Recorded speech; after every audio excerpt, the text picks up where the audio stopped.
Dr. Howard Thurman, one of the mentors of Dr. Martin Luther King Jr. and Albert Schweitzer and Mahatma Gandhi, he was a very brilliant writer. He wrote some things that really grabbed me. He wrote, "Deep is the hunger, the voice of the genuine, the centering moment." During the time after receiving 238 radiation seed implants, I was reflecting on his words, and these words kept me up that night. He said, "The ideal situation for a man or woman to die is to have family members praying with them as they cross over." He said, "But imagine, if you will, being on your deathbed and standing around your bed, the ghost of the dreams, the ideas, the abilities, the talents given to you by life, and that you, for whatever reason, you never went after that dream. You never acted on those ideas. You never used those talents. You never used those gifts. And there they are standing around your bed, looking at you with large, angry eyes, saying, 'We came to you, and only you could have given us life.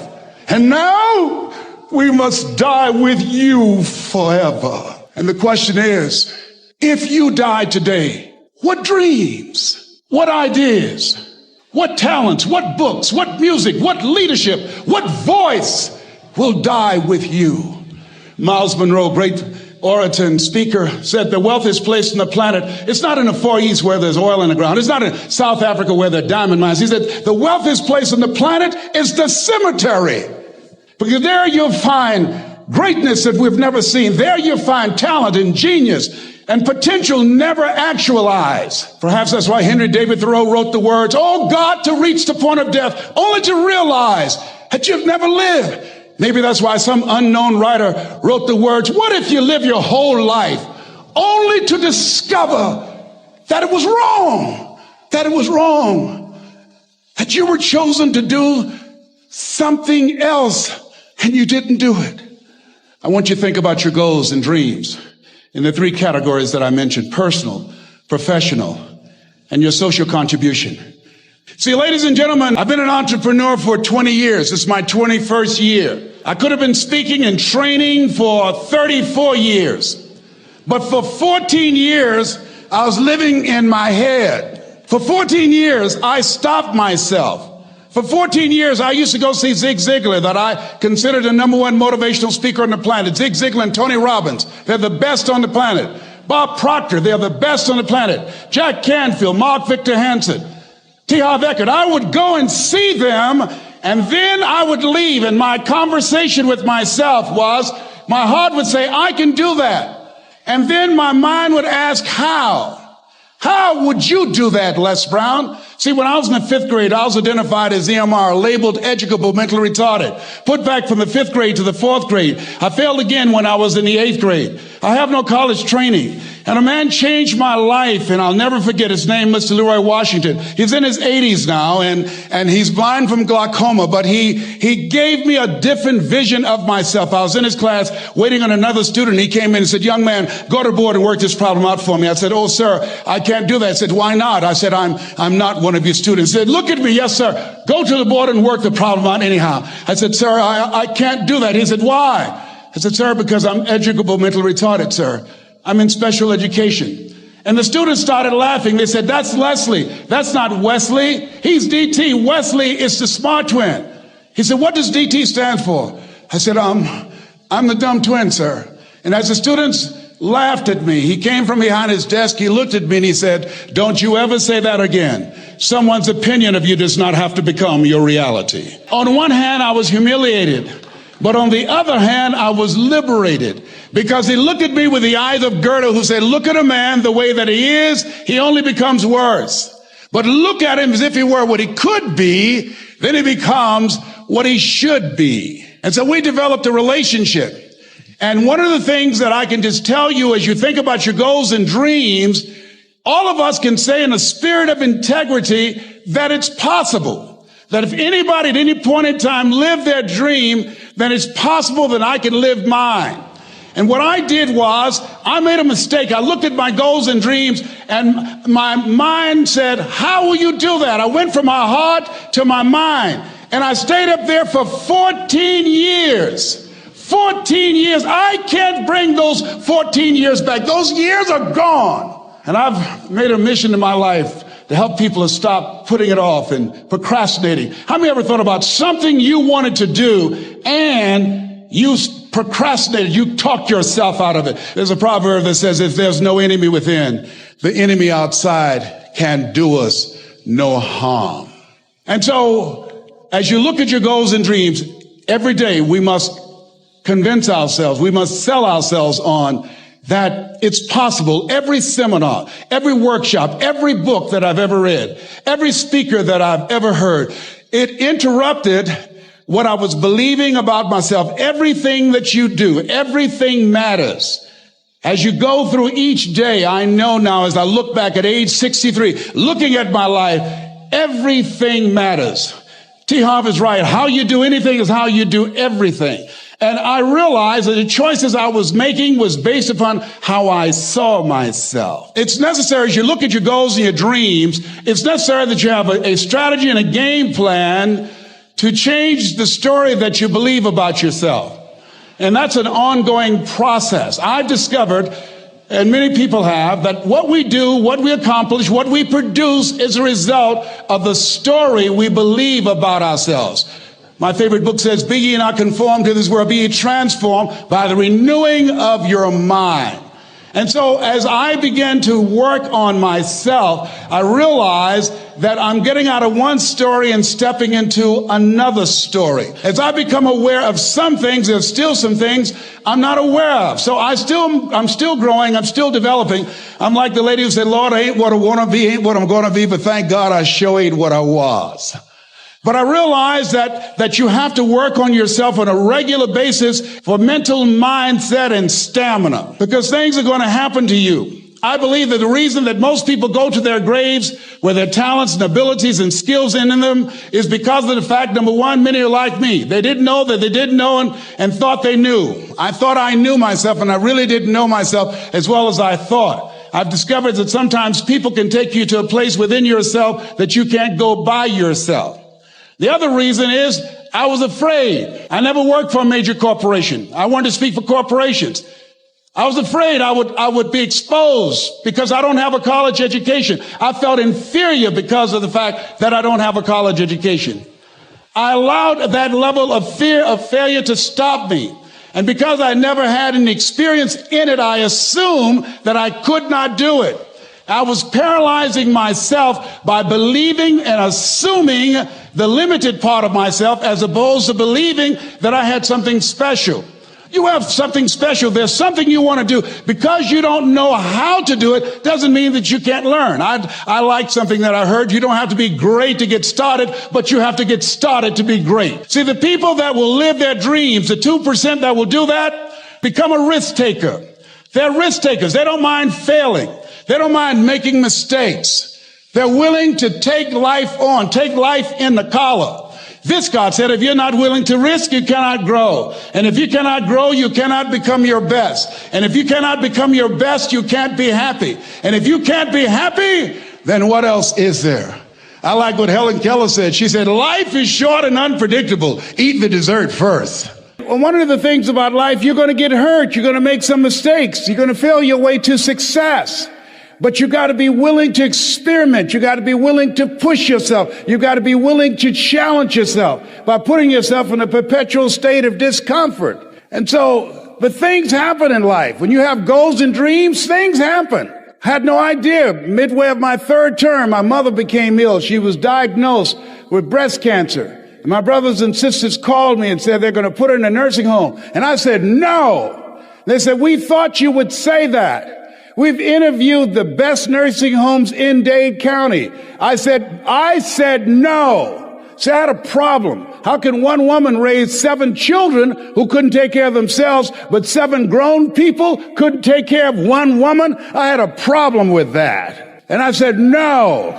So I resigned from the Ohio legislature and I came back to Miami to take care of Mama and took care of her until 89. And there are things, as you have your goals, things are going to happen to you that you can't anticipate. Some of you are in the eye of the storm now. Things are going to happen. And don't say, well, why does this have to happen to me? There's times in your life when things going to happen that you've got to begin to put your dream on hold. And you might have to reinvent yourself. It's called life. And don't tell everybody about it.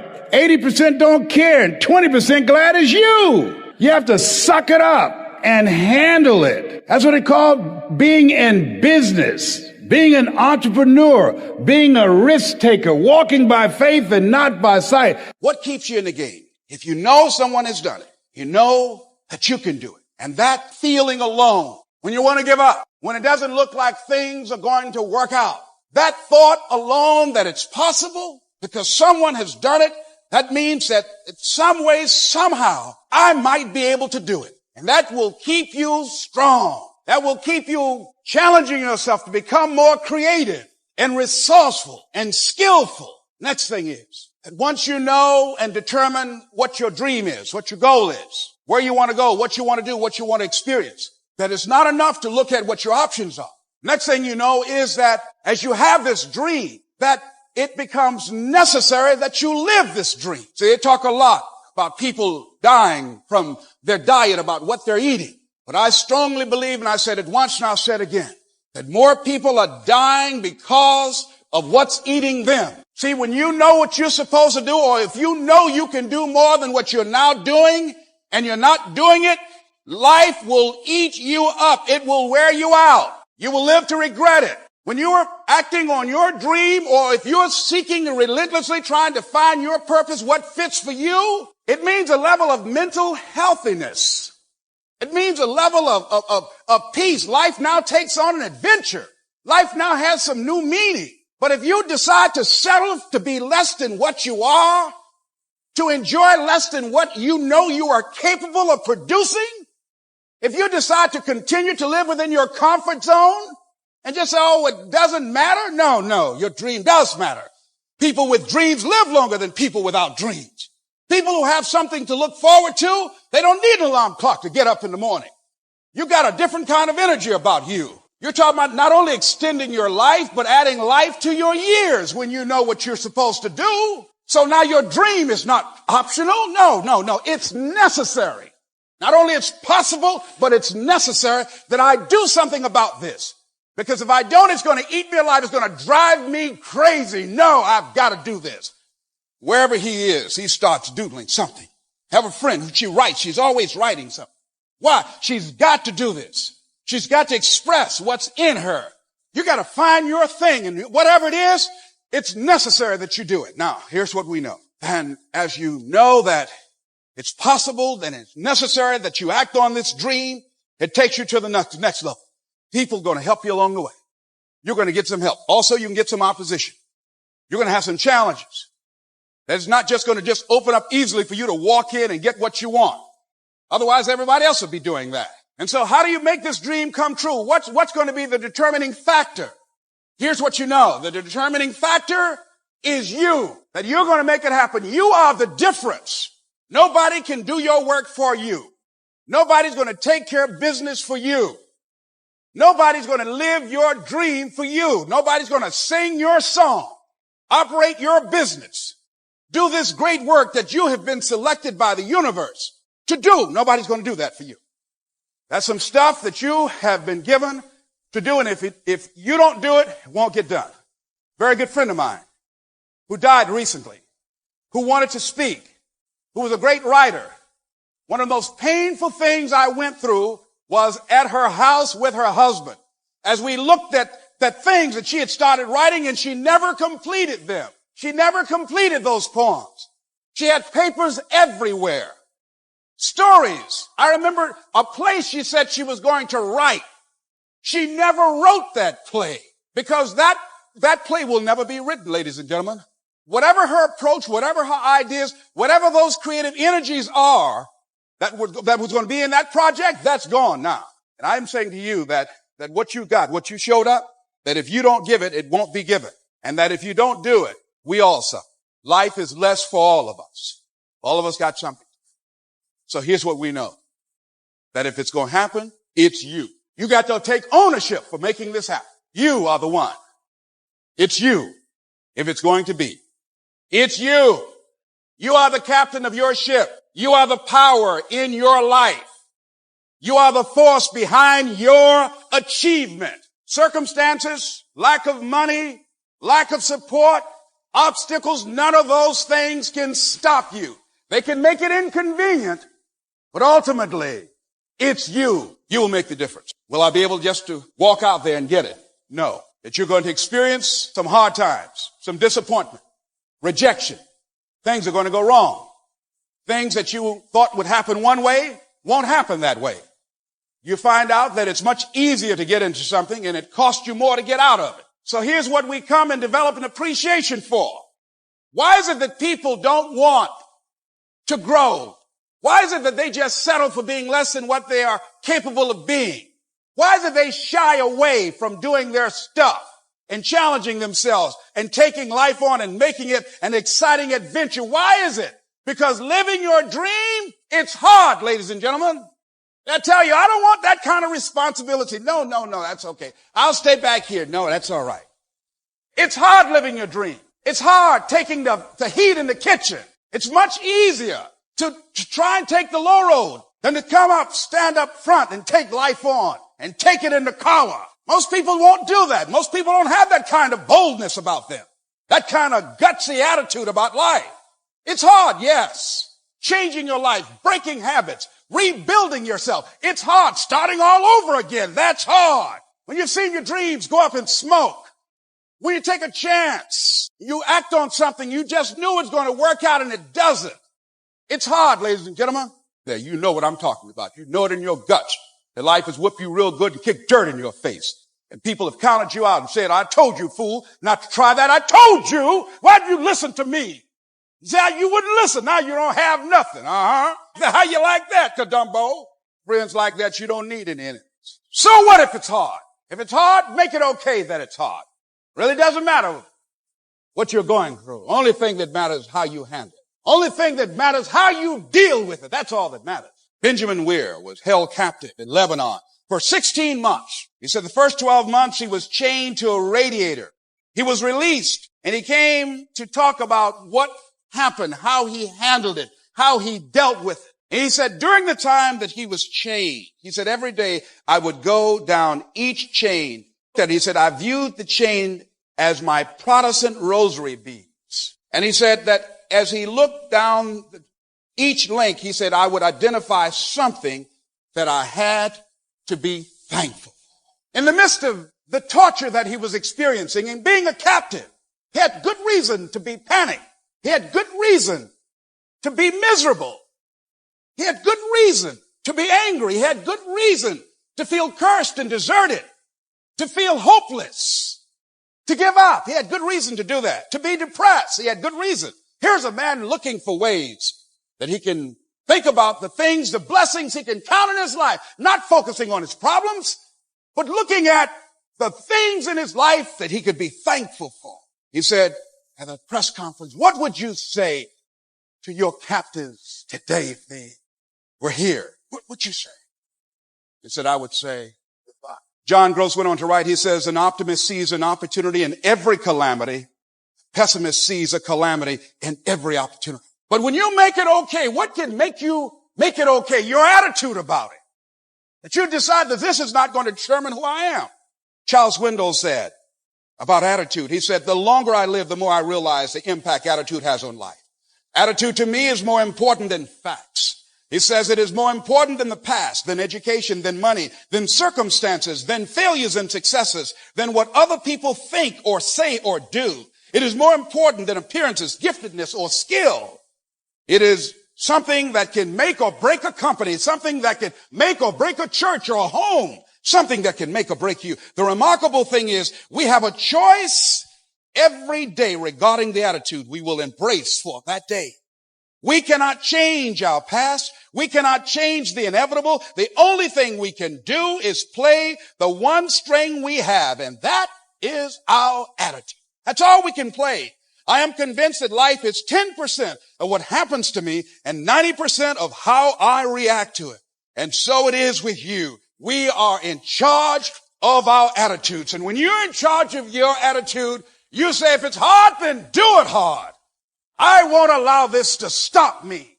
I don't have the option of easy. I don't have the option, and I don't think you do, or any of us do, of going around trying to find a dream. That's a little dream that doesn't require much responsibility or not too stressful or won't be too much of a hassle. No, that's not how you develop your greatness. No. I remember when I got caught up in the common consciousness of what's happening in corporate America and the business world, and I was thinking about reducing my staff, and I'll never forget what Mike Williams said to me. He said, Les, you're talking about shrinking into greatness or expanding into it. You can't shrink into it. But look at our expenses. Expenses only issue because of the fact that you have not generated enough money, so they don't matter. You want to look for ways to cut your costs or look for ways to generate more revenue. With that kind of attitude, we made more money in that year than ever before. First $1 million year. Changed our attitude about what we were doing. Decided to take the challenge on rather than wimp out and say, we're going to downsize. No, right size. Give me a break. How are we going to expand ourselves in the international arena? Being wimps? No, being creative. The kind of courage and tenacity and determination and spirit that has made us a great country.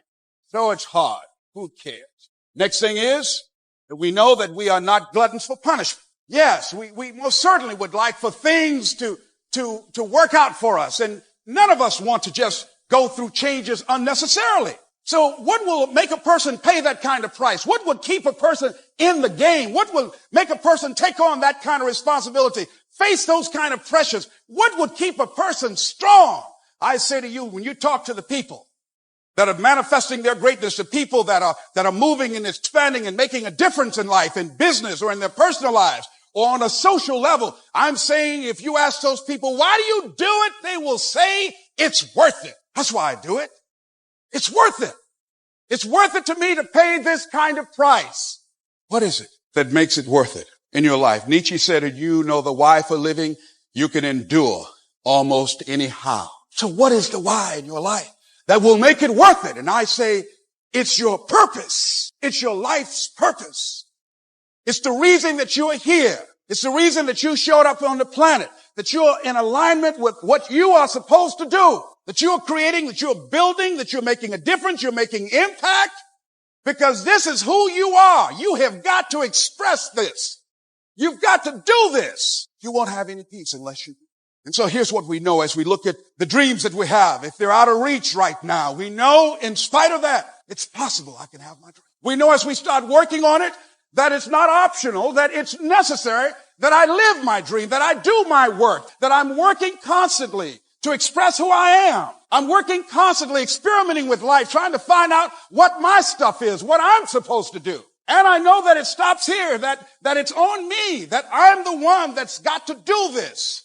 This is how I'm finding my place in the sun. This is my signature on the planet. I know it's not going to be easy. It's going to be hard, but it's worth it because it's my life purpose. And once you go through that, that brings you to the next level, that it's done. And once you go through that you go into another level. I was reading something that Henry David Thoreau said. And just to paraphrase it, he says, if you advance confidently in the direction of your dream and endeavor to live the life which you have imagined, you will meet with a success unexpected in common hours. You will put something behind you. You will pass an invisible boundary. New universal and more liberal laws will begin to establish themselves around and within you. Now listen to what he said now. He says new universal law will establish themselves. That means that now these laws are going to be working in your behalf. They have your interest in heart, in and around you, or old laws will be expanded or interpreted in your favor. Now the universe is lining up on your side because of your courage, because of your faith, because of your determination, because of your guts, because of your imagination, because of your relentlessness. The universe is yielding to you. Someone said that the universe stands aside to the man or woman who knows where they're going. It says, in a more liberal sense, you will live with the license of a higher order of being. We've all had some things happen. Some people call it synchronicity. Just out of nowhere. A call came, help came, money came that you didn't expect. Where did that come from? You're operating at a new level of consciousness, a new order of beingness, that you are able to call forth things, that you can speak the word and it happens. It materializes.